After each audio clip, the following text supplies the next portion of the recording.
decreto risale a 5 anni fa.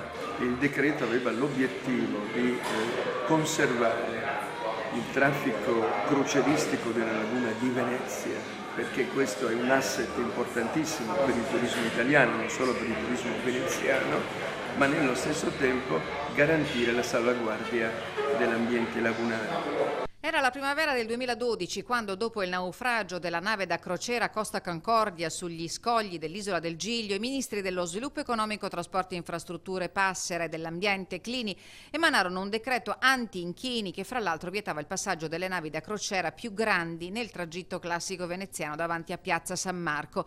Il divieto sarebbe stato attuato dal momento in cui fosse stata trovata la soluzione alternativa. Sono passati da allora 5 anni, nulla si è fatto e il dibattito è ancora apertissimo. Il decreto dava un'indicazione molto precisa alle autorità locali competenti: trovate un altro percorso all'interno della laguna che consenta di conservare nello stesso tempo il traffico crocieristico e proteggere l'ambiente. Purtroppo in 5 anni ci sono state più discussioni che lavori.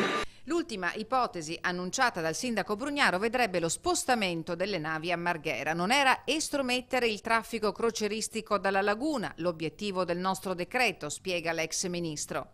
È obiettivo insensato. Ora la soluzione che è stata annunciata in qualche modo dal sindaco Brugnaro è una soluzione possibile, credo.